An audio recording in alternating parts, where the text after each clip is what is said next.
I know why. It's raining. You don't want to go out. Hey friends, Alessandra here. I realized we did not do a garden tour at the start of June. So we're going to do one now because thankfully the lawn lady has come trimmed up for us. We're in the early stages of an afternoon thunderstorm. It was 99, I think, today. So we're going to be careful about staying out too long, but the temperature has cooled down significantly since the rain has kind of been starting on and off, and they say we're supposed to have severe thunderstorms. Will that happen? I don't know, but I don't really, well, maybe we'll go out for a second. Here, hold on, while I just laid down, so he's probably not coming. Let's go over here. The main thing I wanted to share with you guys is the update of more trellis work going in. Really exciting. Unfortunately, I think this is my first time growing a lot of these tomato varieties that we talked about. I'll stand over here. I'm under the little baby awning here. So we have seen this tomato tree. The tomato tree is technically doing okay. I think the problem was more with the tomatoes. One, it's my first time growing tomatoes in those locations, so that's probably the most sunny location in the yard. Usually I grow them here or on this side. So that was part of the problem. And two, I think part of the problem was also the varieties. I've been reading online, and some of the varieties I think are okay in the heat and maybe just got too hot or something. I don't know. But regardless, we're gonna keep trying. They're kind of slowing down a little bit, but this one is going crazy, so we might just bring him up here. But by and large, the yard is doing great. Roses aren't blooming too much, but look at this. For those of you who don't have crepe myrtles, I love these because you can tell on the ground when it rains and we get a really crazy storm, it looks like it's snowing pink flower petals. That's really pretty. The roses have been getting a little bit of blooms, nothing crazy. I did give them a little bit of a fertilizer boost. I'm trying to stay up on top of that. We kind of covered the tomatoes. Over here, we had a couple rough storms that took out the squash and zucchini that were here. So I replanted the zucchini and I just restarted the squash about a day or two ago. So that's fairly early stages, but what I'm excited about is the amaranth, and then I don't know if you can tell, but there's some peppers in there, and believe it or not, those are the Carolina Wonder peppers, which I did not think were going to grow, but you know, they're doing better than some of these, and I think these have been in longer than those. And then we also have a couple peppers over there. Let me see if you can see. I know it's kind of crazy with the trellis, that are growing pretty well. I had some Cubanelle peppers in the back that were seeds that I had saved. None of those germinated, but a tomato, I don't know if you can tell it right there, volunteered. And I was like, well, I guess we're going to get a volunteer tomato over here. So I don't know what it's going to be when it grows up. Meanwhile, I want to talk to you guys about the almond bush. I'm getting wet, so I can't stay here long. But look at how incredible this is. It has so many blooms from all the rain lately. It has filled in tremendously, and it is a great source of shade over here, which I realize is not what the roses want or whatever, but it is such a phenomenal plant. And the pollinators, I mean, it's sprinkling out now and you can see them still kind of buzzing around. The number of bees on this that were here earlier today is just incredible, and it's getting to be hurricane season here soon. I mean, it's technically hurricane season, but nobody really pays attention until August. But like over here, we're going to trim this up. But Moose loves nibbling on this. I mean, you guys have seen him do it a million times. So it's just thriving, doing really well. I don't water it. It's established its roots at this point. So a great plant if you're in Florida for your pollinators. And let's talk about this. So I'm going to back up. Hey, Wally, we're okay. So you remember we made the tomato tree trellis here essentially. Well, I had extra maker pipe parts, which are these joints here.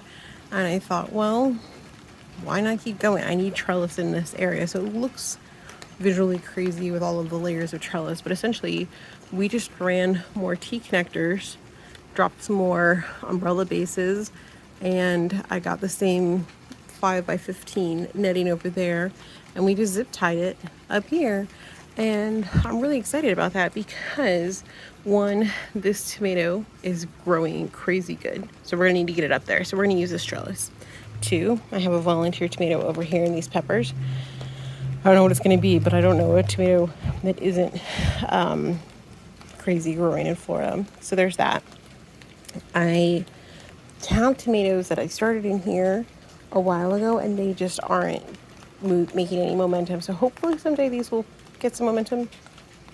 This one, I can't remember the variety off name. It's one of the Italian ones. This one is doing really good. It's not producing a lot of, like, there's flowers, but I haven't seen any of them really get, you can tell where the bag is. There's one pollinated. So it's still adjusting to the upwardness. You can probably tell there's a trellis that was in the city picker over here, and it far outgrew that, and it was falling over. And I thought we lost the whole plant in a storm a couple weeks ago because they got knocked around in the wind. But now that they're getting adjusted, the plants are getting adjusted to this, the leaves and everything are starting to go more upright, and I'm really excited to let this just slowly creep across this way. And I'm not worried about anything because by the time this gets over there and those get up there, like, they're all at different stages, so there's not going to be too much plant in any one spot, I think.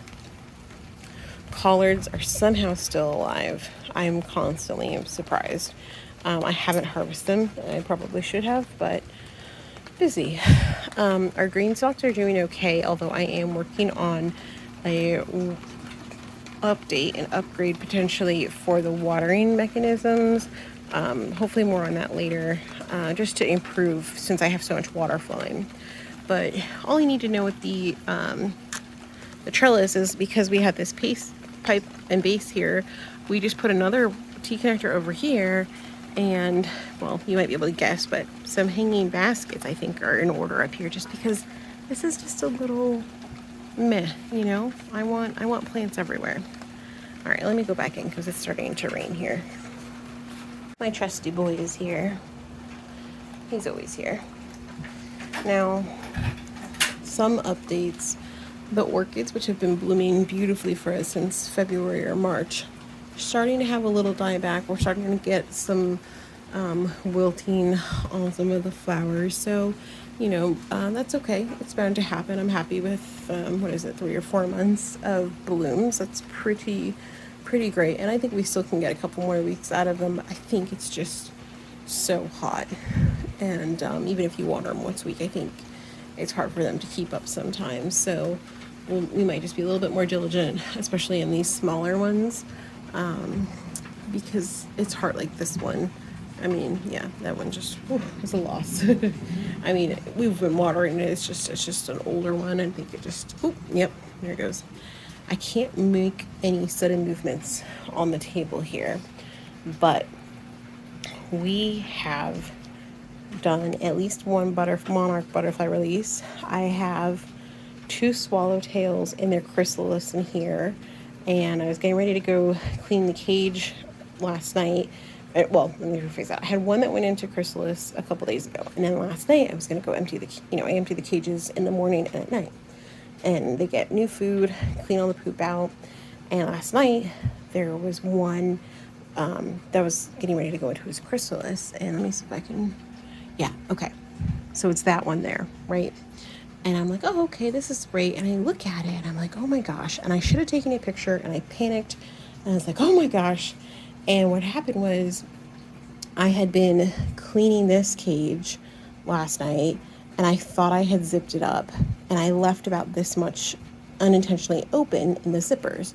And one of the caterpillars that was on the move, getting ready to find his spot, I think for his chrysalis, got out, and he had gone over here.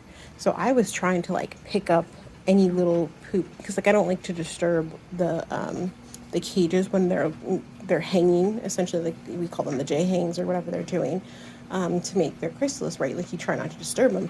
So I was like, okay, let me just try. And like I'm like trying to like not pick up the poop piece by piece, but I'm trying to like swipe it together. And I'm like looking, and I'm like, oh, that's so great. There's a caterpillar over here. I'm like, wait a minute, why is there a caterpillar on the other side? And I was like, I panicked and I was like, oh God, how did he get out? So of course I had to check and make sure the other one was in here. But long story short, everybody's healthy and good. We've had one healthy boy release, and then we have one here, one over there already in their chrysalis, and the other one is, well, I don't know if you can see him, but he's right here. He's making a unique spot. And this is my first time with the swallowtails, not really giving them sticks or anything to make their chrysalis on. I know some people prefer that. I just haven't. I just didn't want to deal with the sticks this time. Also, this was recommended by the Urban Harvest Homestead, another Florida YouTuber, and she recommended this for the as an all natural solution for the powdery mildew on the squashes, and it worked really, really, really well. So I'm so super glad I got that. And then these guys, I went to go get them some fresh food this morning, and then I realized, I don't know if we can see it, but there's a guy here, and I don't want to disturb him because he was the one that was out and about yesterday and had an adventure, and I was like, we're gonna clean up later, but they got food, and that's what's important. So there's one other little baby in here. So why am I raising butterflies again? Don't I have enough on my schedule? Yes I do. He's fluffy, but is a lot of work. I know, Wally. It's very hot out still, so Moose is inside. But long story short, the garden is doing great. I'm on my rocking chair on the porch, just taking it in. I like the light sprinkles before the storm kicks in. And hopefully soon we can have some trailing vining plants up here. I don't normally work with vining plants because I just don't have a lot of space for them. But if you have recommendations on vining plants, let me know. We didn't talk about it, but there's okra, and where this red trellis is, so that blue bin right there, there's okra that I started. Why am I growing okra? I don't know, it seemed like a good idea at the time. So we're gonna try it. I haven't done that before. And more importantly, recommendations, going back to that, if you guys have any for things that you think would do really well in the yard, let me know, because we're working on our fall planning already. Oh, look at that handsome boy. Because, it's hot outside to start the seeds, but we need to start the seeds inside. So I've already been thinking about what we're going to do with the green stalks. These strawberries have been in for a couple years, and I give them fertilizer boost. Probably not as much as I should, but I do. The rosemary is a beast back there. But, we get some strawberries, not a lot, but we get some. And then, I don't want to say all of this, but I'm pretty sure most of this, by and large, besides maybe the milkweed, was something that I planted 2021 end of summer, when we knew my surgery was coming up. I was like, well, we're gonna have at least flowers in here, and so that's kind of what happened. So there's nothing wrong with that, but just with everything going on, if there's any way I can grow food that I can eat and mix some flowers in, great. I definitely want to keep the milkweed up. And then like this lily that surprised us here a couple months ago, like that thing has such strong roots. I don't even think I'll be able to take it out, and I don't want to. It was really pretty this year, so we'll keep it up. But I think I want to try some more peppers in the green stalks. I haven't had the best luck with that in the past, but I aspire to do better with that this time. And the reason I think it's possibly a good idea is because see how like they're grouped together. There's 4 peppers and then 4 peppers in the next row. Excuse me. Well, the internet and City Pickers and Earthbox all say that peppers should be kind of grouped together because they can get kind of lanky, and they kind of do better leaning against each other, I guess, is from what I understand. So, and also, this was my first season not topping my peppers, and I wasn't topping them because I was doing some research and was watching some videos, and they said, well, topping peppers is good if you're in a climate where you have a short growing season, but if you're in a longer growing season like we are here in Florida, and your winters are a little bit more mild and, existent, I think, then yeah, you don't need to top your peppers because you'll have plenty of time for growth and everything. So I don't know if it's working or not, but the plants look healthy, so I'm not mad about that. We'll see if we get any fruit off of any of them. But anyways, if I'm not topping them, I'm thinking we can put them in the green stalk and they'll have the green stalk to lean on. And then I have one of those bars for the green stalk to support them if we needed to put that on any of the layers. So I was thinking maybe we'll do a layer of peppers and see how that goes. But we're a little ways out, but also we're not because we need to work on seed starting. So I've been trying not to buy more seeds, but also trying to buy more variety of seeds, if that makes sense. So I don't know what we're going to grow in the fall, but we're going to have a bunch of worm castings to do it in. And yeah, I did have to move the rack that was here out, so obviously I could put this support in. So the porch is getting a little bit rearranged right now. But yeah, guys, thanks for hanging out with me and Wally. It's the temperature. Wow, it dropped down. It was 99 earlier, and I think my phone said it felt like 109 with the humidity levels. And right now the thermostat says it's 70% humidity, which isn't terrible, but it's down to 81. So pretty amazing. And they told us we were going to have really, really crazy storms. And it was pretty breezy earlier, and I thought we might. But right now, I don't know. Also, right now, probably not helping my case. But since you guys aren't here to specifically interject, I was like, we need to cover this up. And then I was like, well, I have a climbing rose on the other side of the yard that's probably could use some help. Maybe I should move that over here. So that might be an interesting thing to try soon. Oh man, things escalate really quickly when we get to gardening. All right, friends, I need to go inside before I make myself too long of a to-do list, but that's the update from me and Wally in the yard. Moose is inside cuddling with Dad because that's his person. And all is well here, and I hope everything is good with you guys.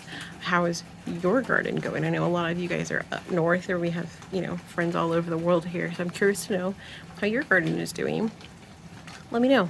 And it's nice to hear how others are doing, especially when there could be such extreme differences in temperatures, like Florida to Canada, for say. Okay, friends, I'm gonna go put this puppy. Thanks for watching.